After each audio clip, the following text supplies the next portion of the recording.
অনেক অনেক বছর আগে বাবেল নামের এক সমৃদ্ধ নগরে রাজত্ব করতেন এক অহংকারী রাজা নমরুদ। তার প্রাসাদ ছিল সোনায় মোড়ানো, সৈন্য ছিল হাজার হাজার, কিন্তু তার হৃদয়ে ছিল অন্ধকার। সে ঘোষণা দিল, আমি তোমাদের প্রভু, তোমাদের জীবন মৃত্যুর নিয়ন্ত্রণ আমার হাতে। মানুষ ভয় পেত, কেউ প্রতিবাদ করত না, সবাই মাথা নত করেছিল সেই মিথ্যা রাজার সামনে।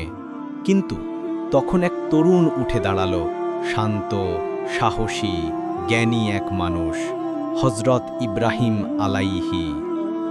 তিনি বললেন, আমার প্রভু সেই, যিনি জীবন দেন এবং মৃত্যু দেন, যিনি সূর্যকে পূর্ব দিক থেকে উদিত করেন আর পশ্চিমে অস্ত করান।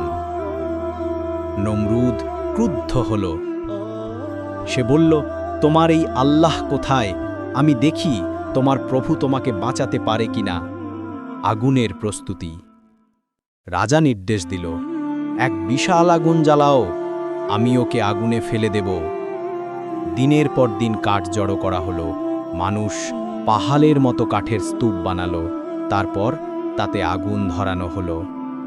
আগুনের শিখা আকাশ ছুঁয়ে গেল।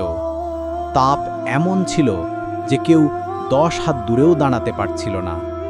লোকেরা বলল, যদি কেউ এই আগুনের কাছে যায়, সে পুড়ে ছাই হয়ে যাবে। আল্লাহর প্রতি ভরসা। ইব্রাহিম আলাইহির হাত পা দড়ি দিয়ে বাঁধা হলো। তাকে এক বিশাল গুলতি বা ক্যাটাপুল্টের মাধ্যমে আগুনে ছুঁড়ে ফেলা হলো। তখন আকাশের ফেরেশতারা বললেন, হে ইব্রাহিম, আমরা কি তোমাকে সাহায্য করব? ইব্রাহিম আলাইহি শান্ত কণ্ঠে উত্তর দিলেন, না, আমার জন্য আল্লাহই যথেষ্ট, তিনি সর্বোত্তম সাহায্যকারী। আগুনের মিরাকল।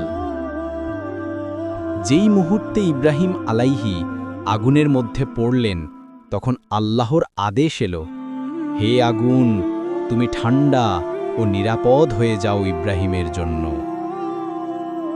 সূরা আল আম্বিয়া 69।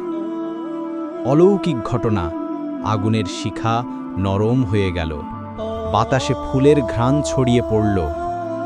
ইব্রাহিম আলাইহি আগুনের মাঝে বসেছিলেন, চারপাশে জ্বলন্ত কাঠ, অথচ তার গায়ে কোনো আঁচ লাগল না। মানুষ অবাক হয়ে তাকিয়ে রইল। যে আগুন অন্য সবকিছুকে ছাই করে দেয়, সেই আগুন এক নবীর জন্য হয়ে গেল ঠান্ডা ও শান্ত। নমরুদের পরাজয়। রাজা নমরুদ স্তব্ধ হয়ে গেল। সে বুঝল, পৃথিবীতে এমন এক ক্ষমতা আছে যা তার রাজদণ্ডের চেয়েও বড়, কিন্তু তার অহংকার তাকে সত্য মানতে দিল না। ইব্রাহিম আলাইহি আবারও বললেন, দেখে নাও, আল্লাহ ছাড়া কোনো উপাস্য নেই, তিনি যাকে চান রক্ষা করেন। মানুষের হৃদয়ে আলো জ্বলে উঠল। অনেকে ইব্রাহিম আলাইহির কথা শুনে সত্যের পথে ফিরে এলো। গল্পের শিক্ষা। বিশ্বাসের শক্তি আগুনের চেয়েও প্রখর। যে আল্লাহর ওপর ভরসা রাখে, তার জন্য আগুনও ঠান্ডা হয়ে যায়। অহংকারে ভরা রাজত্ব টেকে না, কিন্তু সত্যের আলো কখনো নেভে না।